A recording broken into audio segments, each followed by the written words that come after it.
Hello student, આપણે હવે આ પ્રકરણ 6 ના નેક્સ્ટ વિડિયોમાં હવે આપણે જોઈશું કે કલા રૂપાંતરણ દરમિયાન થતો એન્થાલ્પીનો ફેરફાર. કલા રૂપાંતરણ એટલે શું? કલા એટલે માધ્યમ, ફેઝ, બરાબર? તો માધ્યમ કે ફેઝ આપણે જે કહીએ છીએ એનું રૂપાંતરણ એટલે કે બરફ છે એ ઘન અવસ્થા છે, ઘન ફેઝ કહેવાય છે. ત્યાર પછી પ્રવાહી પાણી જે છે એ પ્રવાહી અવસ્થા કહેવાશે, પાણી જે છે, અને ત્યાર પછી વરાળ બને તો એ શું કહેવાશે?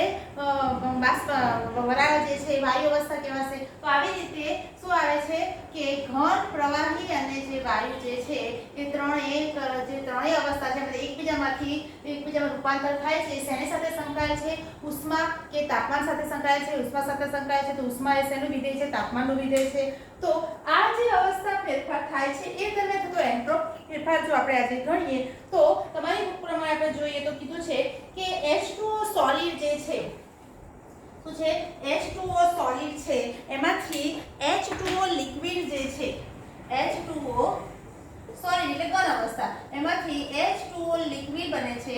આ દરમિયાન થતો જે એન્થાલ્પી ફેરફાર જે છે એ આપણે ગણીએ તો આ જે એન્થાલ્પી ફેરફાર જે છે શું થાય છે કે આ શું થયું? બરફ છે એ શું થયું? પ્રવાહીમાં રૂપાંતર થયો. એટલે બરફ જે છે એને શું કર્યું કે પર્યાવરણમાંથી ઉષ્મા એને શોષી, એટલે એને ઉષ્મા મેળવી અને એ પ્રવાહીમાં રૂપાંતર થયું અને એનું શું થયું? ગલન થયું. એટલે આ જે એન્થાલ્પી જે છે એને કઈ કહેવાશે? Fusion enthalpy. એટલે એને ગલન, ફ્યુઝન તરીકે ઓળખવામાં આવે છે. એટલે ડેલ્ટા H ફ્યુઝન એન્થાલ્પી અથવા તો ગલન એન્થાલ્પી તરીકે ઓળખવામાં આવે છે. બરાબર? એટલે આપણે એને ગલનયુક્ત ઉષ્મા કહીએ છીએ ને એ રીતે. તો 1 મોલ આપણે એની વ્યાખ્યા લઈશું કે 1 મોલ ઘન પદાર્થને એના પ્રમાણિત અવસ્થામાંથી ગલન થતા તેની સાથે સંકળાયેલા એન્થાલ્પી ફેરફારને પ્રમાણિત ગલન એન્થાલ્પી અથવા તો ગલન મોલર એન્થાલ્પી કહે છે. 1 મોલ ઘન પદાર્થ જે છે, બરાબર, જે H2O જે છે એને તેની પ્રમાણિત અવસ્થામાંથી ગલન થતા તેની સાથે સંકળાયેલ એન્થાલ્પી ફેરફાર, બરાબર, એને શું કહે છે? એને એન્થાલ્પી ફેરફારને ગલન એન્થાલ્પી તરીકે ઓળખાય છે. તો અહીંયા જે આ એ ગલન એન્થાલ્પીનું મૂલ્ય જે છે, આ ગલન થવું એ કેવી પ્રક્રિયા થઈ? કેવી છે? ઉષ્મા મેળવી એટલે ઉષ્મા શોષક પ્રક્રિયા થઈ. બરાબર? કેવી પ્રક્રિયા થઈ?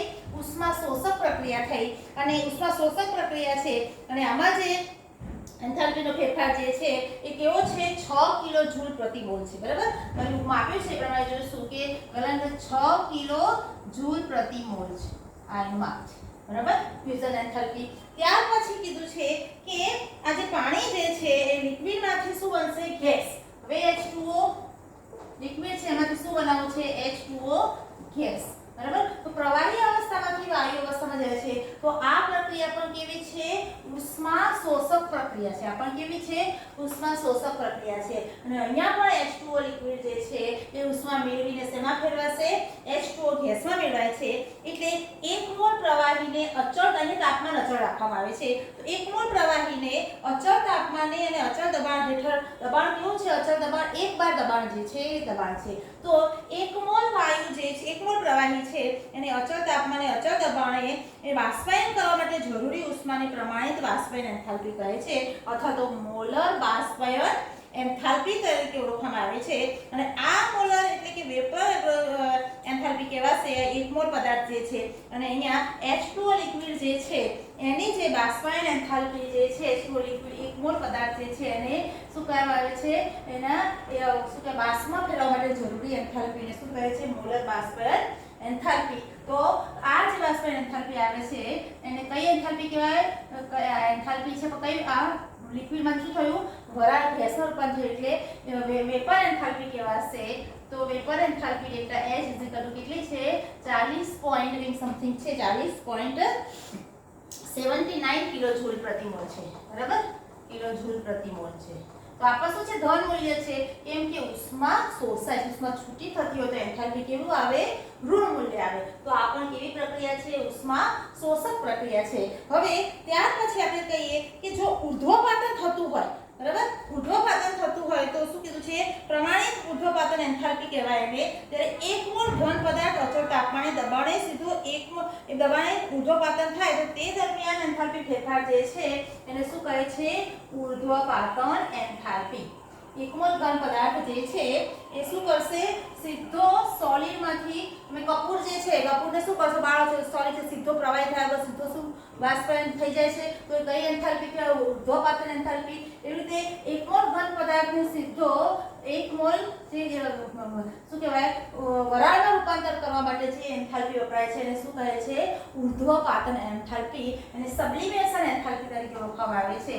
એટલે SUB સબ્લિમેશન એન્થાલ્પી જે છે તો 1 મોલ ઘન પદાર્થને શું કહે છે? અચળ તાપમાન અને દબાણે પ્રમાણિત દબાણે ઉર્ધ્વપાતન થાય તો તે દરમિયાન જે એન્થાલ્પીનો ફેરફાર છે એને આપણે શું કહીશું? સબ્લિમેશન એન્થાલ્પી. તો અહીંયા કીધું છે કે કાર્બન ડાયોક્સાઇડ ઘન કાર્બન ડાયોક્સાઇડ સૂકો બરફ જે છે એને 150 કેલ્વિન તાપમાને ઉર્ધ્વપાતન પામે છે ત્યારે એની સબ્લિમેશન એન્થાલ્પી 25.2 કિલોજૂલ છે. અને નેપ્થેલિન છે એની એન્થાલ્પી જે છે 73 કિલોજૂલ પ્રતિ મોલ છે. તો આ બધા એના નામ આપેલા છે કે CO2 ની સબ્લિમેશન એન્થાલ્પી જે છે CO2 ની સબ્લિમેશન એન્થાલ્પી અને કોની આપી છે? નેપ્થેલિનની સબ્લિમેશન એન્થાલ્પી આપેલી છે. નેપ્થેલિનની બરાબર. તો આ નેપ્થેલિનની એન્થાલ્પી 73 પોઈન્ટ છે અને CO ની 25.2 જેટલી છે બરાબર. તો 13.0 કિલોજૂલ પ્રતિ મોલ છે અને આ 25.2 કિલોજૂલ પ્રતિ મોલ છે બરાબર. તો આ જે માપ આપ્યા છે. તો આવી રીતે તમને ખ્યાલ આવી ગયો કે 1 મોલ ઘન પદાર્થ જે છે પાણીનો બરફ જે છે અને 1 મોલ પ્રવાહીમાં રૂપાંતર કરવા માટે થતા ઉષ્માના ફેરફારને એન્થાલ્પી ફેરફારને શું કહે છે? એની ફ્યુઝન એન્થાલ્પી એનું ગલન થાય છે એટલે ફ્યુઝન એન્થાલ્પી ગલન એન્થાલ્પી કહે છે. H2O લિક્વિડ જે છે એને 1 મોલ H2O ગેસમાં રૂપાંતર કરવા માટે વપરાતી એન્થાલ્પીને વેપર એન્થાલ્પી તરીકે ઓળખવામાં આવે છે. અને સોલિડમાંથી ડાયરેક્ટ જે ગેસમાં રૂપાંતર થાય એને ઉર્ધ્વપાતન સબ્લિમેશન એન્થાલ્પી તરીકે ઓળખવામાં આવે છે. તો આ શું છે? આ એન્થાલ્પી ફેરફાર થાય છે દરમિયાન દબાણ અચળ રહે છે. દબાણ એકવાર દબાણ રહે છે અને તાપમાન પણ અચળ રાખવામાં આવે છે. તો આમ આ ફેઝ એટલે કે કલાના રૂપાંતર દરમિયાન થતો એન્થાલ્પી ફેરફાર છે આપણે આજે ભણ્યા. તો આના પરથી એક્ઝામ્પલ હું તમને કરાવીશ, તમને ખ્યાલ આવશે. તો આપણે પહેલા એકવાર થિયરી પોર્શન જોઈ લઈએ, ત્યાર પછી થોડા એક્ઝામ્પલ તમને કરાવીશ. એટલે રૂપાંતરણ દરમિયાન કઈ રીતે કયા પદાર્થમાંથી કઈ રીતે ફેરફાર થાય છે એ જોઈશું.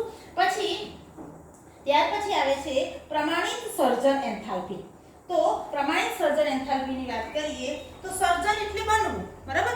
તો પ્રમાણિત અવસ્થામાં એના પ્રક્રિયકો હોય અને એમાંથી શું થાય છે કે કોઈ પદાર્થ બને છે. જે પદાર્થ બને છે એનામાં જે ઘટક તત્વો રહેલા છે એ એની પ્રમાણિત અવસ્થામાંથી બને તો ત્યારે થતો એન્થાલ્પી ફેરફારને શું કહે છે?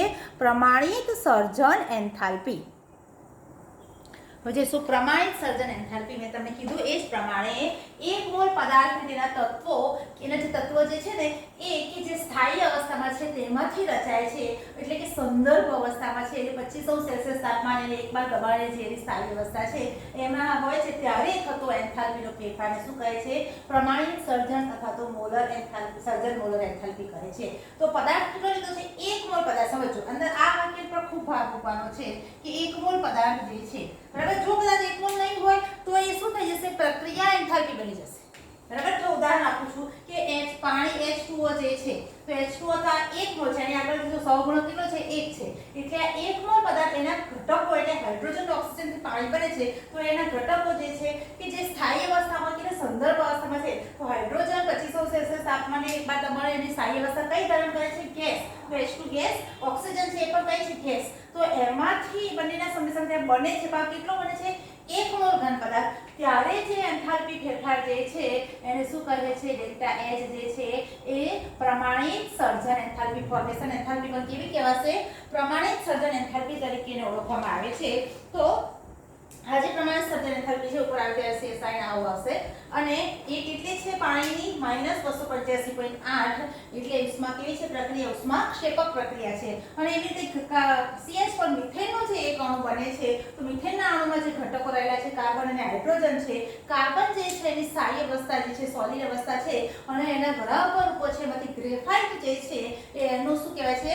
સંદર્ભ અવસ્થામાં થયેલું સ્વરૂપ જે છે એટલે કાર્બન ગ્રેફાઇટ સોલિડ સ્વરૂપ જે છે એ પ્લસ હાઇડ્રોજન ગેસ અવસ્થામાં છે એટલે એ બે મિક્સ થઈ અને જ્યારે 1 મોલ CH પર બને છે ત્યારે થતો એન્થાલ્પીનો ફેરફાર જે છે ફોર્મેશન એન્થાલ્પી -7481 કિલો કેજી પર પ્રતિ મોલ છે. એવી જ રીતે ઇથેનોલની બનાવટ છે. ત્રણ એક્ઝામ્પલ આપેલા છે એટલે ત્રણે જોઈ લો અને સમજી લો. તો આમાં ઘટક કેટલા છે? કાર્બન, હાઇડ્રોજન અને ઓક્સિજન છે. તો કાર્બનનું પ્રમાણિત સ્વરૂપ ગ્રેફાઇટ, હાઇડ્રોજનનું ગેસ સ્વરૂપ જે છે H2 સ્વરૂપે હોય છે, ઓક્સિજન H2 સ્વરૂપે હોય છે, O2 સ્વરૂપે હોય છે.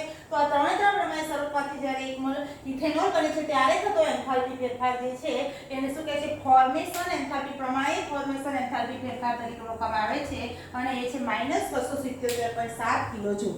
બરાબર. એટલે તમને ખ્યાલ આવી ગયો કે આ જે છે પ્રક્રિયામાં અને શું કહે છે એના ઘટક તત્વો જે છે શું તેના તત્વો એક મોલ પદાર્થ તેના તત્વો કે જે કેવી સ્થાયી અવસ્થામાં છે આ શબ્દ પર ખૂબ ધ્યાન રાખો તો તમને ખ્યાલ આવી જશે. પછી હવે એના પછી એવું સમજાવે છે આ જ ટોપિકમાં એવું સમજાવ્યું છે કે દાખલા તરીકે કેલ્શિયમ ઓક્સાઇડ જે છે કેલ્શિયમ કાર્બોનેટ છે બરાબર. હજી એક તમને સમજણ આપું કે કેલ્શિયમ કાર્બોનેટ એટલે શું કહેવાશે CaCO3 બરાબર. કેલ્શિયમ કાર્બોનેટ જે છે CaCO3 એ છે કેલ્શિયમ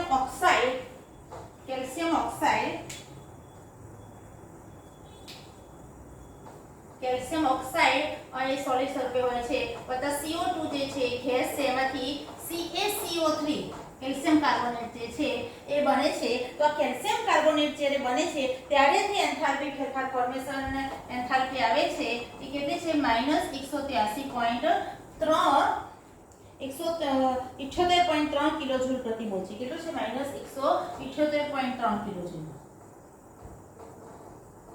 તો આ શું છે તો અહીંયા તમને થશે કે 1 મોલ પદાર્થ છે એના ઘટકો એટલે કેલ્શિયમ કાર્બન અને ઓક્સિજન એની આ 1 મોલ તો છે બરાબર પણ એના ઘટક તત્વો જે મૂળ તત્વોમાંથી નથી બનતો. આ કેલ્શિયમ ઓક્સાઇડ એ કે મૂળ તત્વ નથી બરાબર. આ તો એક પ્રકારનું સંયોજન છે આ પણ એક સંયોજન છે. બે સંયોજનો મિક્સ થઈને શું બને છે ત્રીજું સંયોજન બને છે. એટલે આ પ્રક્રિયકો છે એના નિપજ છે આ એક પ્રક્રિયા થાય છે અને આ જે એન્થાલ્પી ફેરફાર આવશે બરાબર આ પ્રક્રિયા એન્થાલ્પી ફોર્મેશન શું છે પ્રક્રિયા એન્થાલ્પી સમીકરણ કહેવાશે. શું કહેવાશે ફોર્મેશન નહીં CaCO3 નું ફોર્મેશન કરું પણ આને શું કહેવાશે પ્રક્રિયા કહેવાય છે. પ્રક્રિયા એન્થાલ્પી એટલે પ્રમાણિત સર્જન એન્થાલ્પી તરીકે ઓળખાશે નહીં. શું છે આ પ્રક્રિયા દરમિયાન થતો જે શું કહે છે એન્થાલ્પી ફેરફાર ગણાશે. એટલે અહીંયા શું કહેવાશે આને સર્જન એન્થાલ્પી પ્રમાણિત સર્જન એન્થાલ્પી તરીકે ઓળખાશે નહીં બરાબર. CaCO3 ની સર્જન એન્થાલ્પી નથી પ્રમાણિત સર્જન એન્થાલ્પી નથી. એવી રીતે HBr ની વાત કરીએ તો હાઇડ્રોજન અને Br2 જે છે ભેગા થઈને 2HBr બનશે.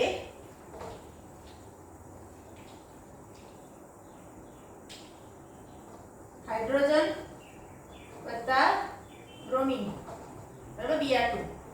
હાઇડ્રોજન અને Br2 જે છે એમાંથી બંને ગેસ સ્વરૂપમાં છે એમાંથી 2HBr બને. આ દરમિયાન જે એન્થાલ્પી ફેરફાર જે છે એ -72.8 કિલોજૂલ જે છે એટલે આને શું કહેવાય છે -72.8 કિલોજૂલ પ્રતિ મોલ છે બરાબર. તો આ જે એન્થાલ્પી ફેરફાર થાય તો આમાં શું છે કે આ જે ઘટક તો હાઇડ્રોજન અને બ્રોમિન છે એના મૂળ સ્વરૂપ H2 અને Br2 છે.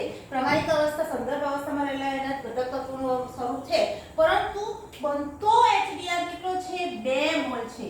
આપણે શું કહીએ 1 મોલ.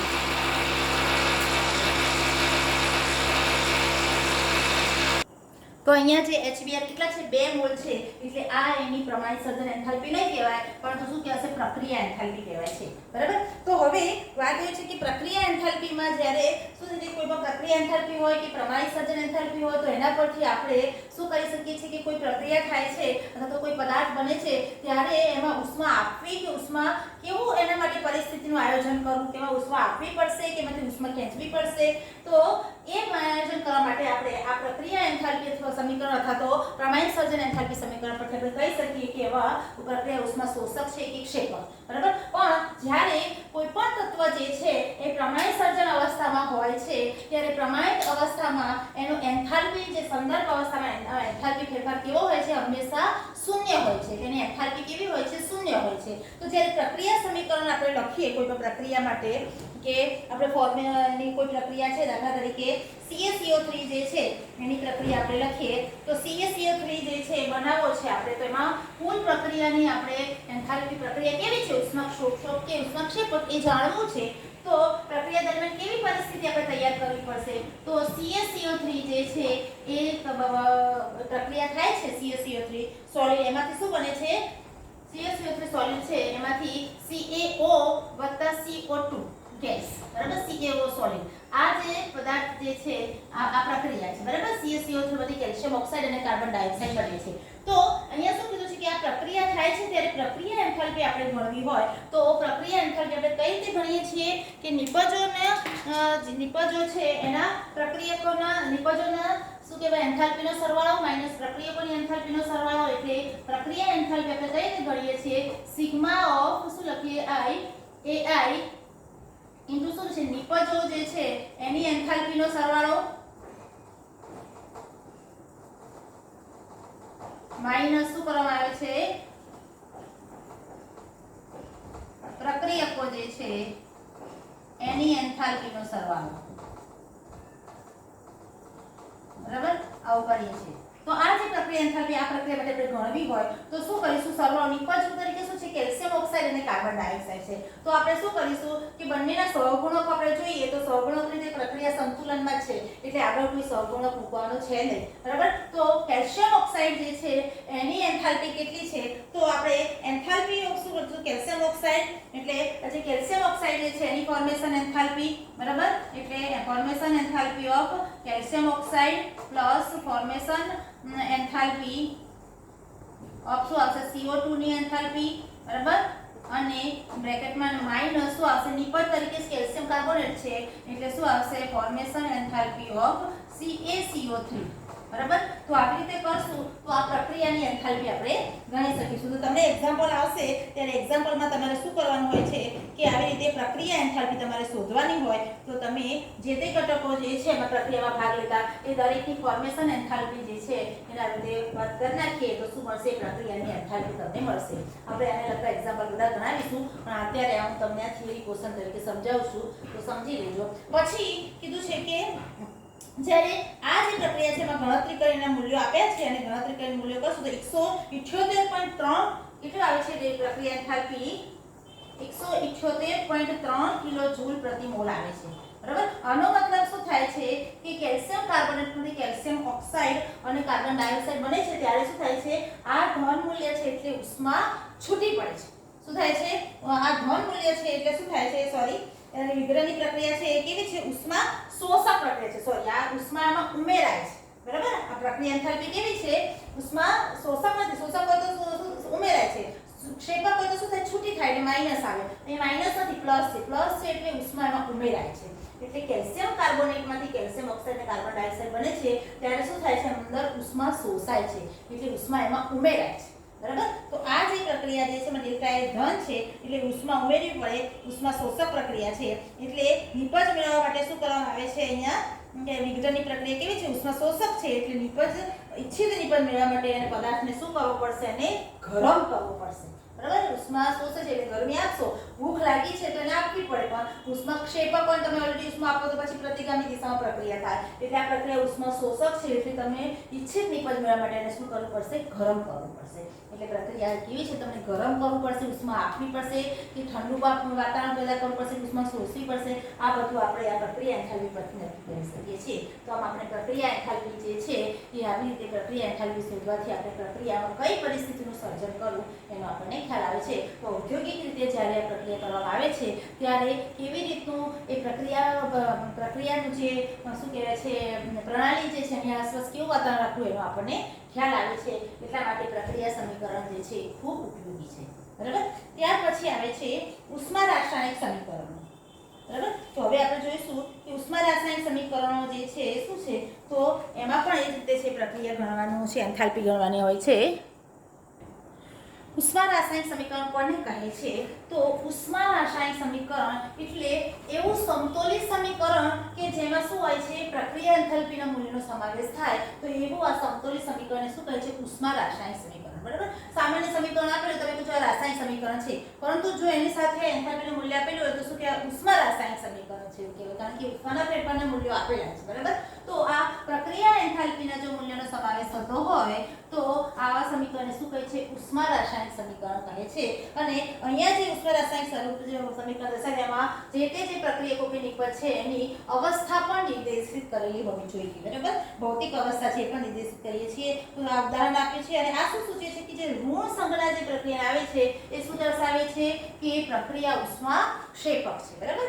અને ત્યાર પછી કીધું છે કે આ રાસાયણિક સમીકરણ છે એની પ્રણાલી જાણવી છે તો પ્રણાલિકાઓ જાણવી છે તો આપણે શું જાણી શકીએ કે આમાં જે સહગુણકના મૂલ્યો આપેલા છે એ અણુની સંખ્યા નથી, એ શું છે એના મોલની સંખ્યા છે। 1 મોલ C2H5 છે એ 3 મોલ O2 સાથે પ્રક્રિયા કરશે તો 2 મોલ CO2 અને 2 મોલ પાણીના અણુ જે છે એ છૂટા પડે છે અને આ દરમિયાન ઉષ્મા છે શું થાય છે છૂટી પડે છે એટલે આ પ્રક્રિયા ઉષ્માક્ષેપક પ્રક્રિયા છે। તો આ થઈ ઉષ્મા રાસાયણિક સમીકરણ વિશે તમને સમજ। હવે આ જે ખ્યાલ છે એને બરાબર સમજવો તો હજી એક એક્ઝામ્પલ હું આપીશ તમને તો એનાથી તમે સમજી શકશો અને આ એક્ઝામ્પલ દ્વારા આપણે શું કરશું સર્જન એન્થાલ્પીના મૂલ્યો જે છે લઈશું તો આપણે પ્રણાલિકાને વ્યવસ્થિત સમજી શકીશું।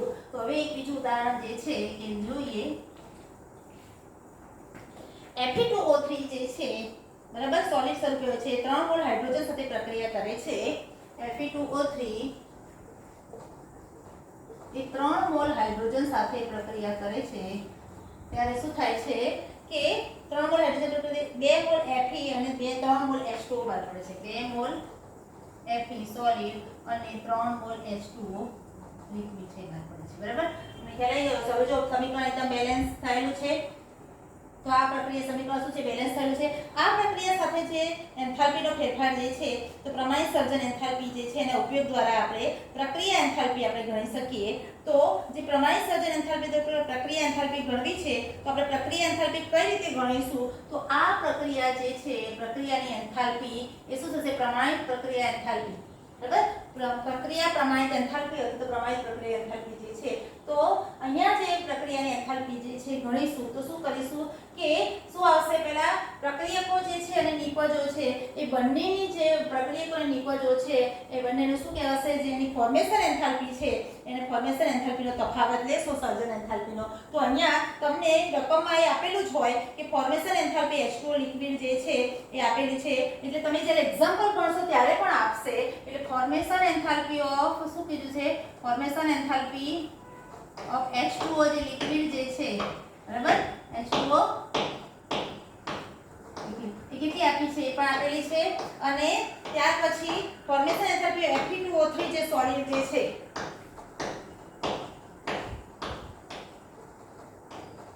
એ પણ આપેલી છે બે વસ્તુ આપેલી છે અને આપણે શું કરવાનું છે ફોર્મેશન એન્થાલ્પી જે છે પ્રક્રિયાની શોધવાની છે તો આ કેટલી છે -285.83 -285.83 અને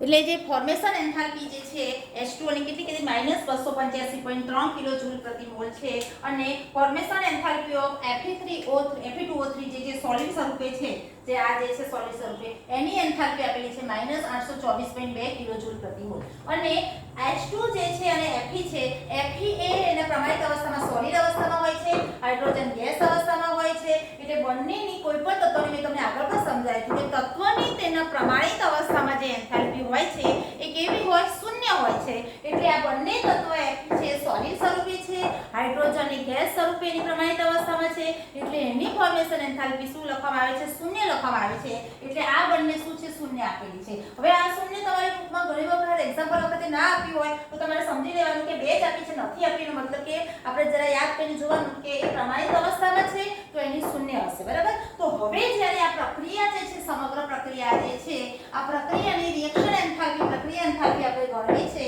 તો આ જે નિપજો જે છે એના જે ફોર્મેશન એન્થાલ્પી માઈનસ પ્રક્રિયકોની ફોર્મેશન એન્થાલ્પી કરીશું એનો સરવાળો તો શું આવશે આની એન્થાલ્પી કેટલી આવશે શૂન્ય આની એન્થાલ્પી જે છે આટલી આપી છે તો આગળ 3 સહગુણક છે એટલે 3 મોલ H2O ના અણુ માટે આપણે લઈશું એટલે શું આવશે 3 મોલ H2O ના અણુની formation enthalpy of 3 mole H2O બરાબર formation enthalpy of H2O liquid બરાબર અને શું આવશે પ્લસ આ તો શૂન્ય આવશે એટલે પછી માઈનસ આનું આવશે આ શૂન્ય આવશે એટલે શું લખીશું માઈનસ શું આવશે એક જ મોલ છે એટલે formation enthalpy of Fe2O3 A solid સ્વરૂપ છે બરાબર એટલે થઈ જશે તો હવે આની એન્થાલ્પીનું મૂલ્ય 3H2O ને કેટલું છે -285.83 બરાબર એનો ગુણાકાર તમારે કરી દેવાનો કેલ્ક્યુલેટરથી અને બહુ અવાજ આવે છે તો આપણે જોઈશું અહીંયા હવે આપણે આ વિડિયો થોડો સમાપ્ત કરીએ છીએ થોડો અવાજ આવે છે કે પણ તમે અહીંયા જોઈ લેશો કે આ ગણતરી જે આપણે કરીએ છીએ એ ગણતરી તમે બુકમાં પણ આપી છે પ્રમાણે કે જે ફોર્મેશન આ પ્રમાણિત અવસ્થામાં છે એની એન્થાલ્પી કેવી લેવામાં છે શૂન્ય લેવામાં છે છે અને તફાવત જોશો તો શું આવે છે -33.3 કિલો કેજી આવે છે આ શું છે એની પ્રક્રિયા એન્થાલ્પી પણ જો આ પ્રક્રિયકો જે છે એમાં જે આ જે સહગુણકો છે ને અડધા કરી દેવામાં આવે બરાબર કે આને 1/2 કરી દઉં આને 3/2 કરી દઉં આને 2/2 એટલે 1 થઈ જાય આને 3/2 કરી દઉં તો જે પ્રમાણિત એન્થાલ્પીનું મૂલ્ય જે આવે છે ડેલ્ટા RH એ શું આવશે આનાથી પણ 1/2 અડધું થઈ જશે એનો મતલબ કે પ્રક્રિયા એન્થાલ્પી એ શું છે જથ્થા પર આધાર રાખે છે એટલે એન્થાલ્પી એ શું છે માત્રાત્મક ગુણધર્મ છે બરાબર અને બીજું એ કહેવું કે કોઈ પણ પ્રક્રિયા જે છે હવે આવી રીતે પુરોગામી દિશામાં થાય ત્યારે જે પ્રક્રિયાનો એન્થાલ્પી ફેરફાર હોય પ્રક્રિયા પ્રતિગામી દિશામાં થાય ત્યારે એના કરતા કેવો હોય ઉલટો હોય એટલે જો આ વખતે પ્રક્રિયામાં ક્ષેપક હોય તો આ પ્રક્રિયામાં શોષક હોય જેટલી એન્થાલ્પી પ્લસ આવે એટલી માઈનસ આવે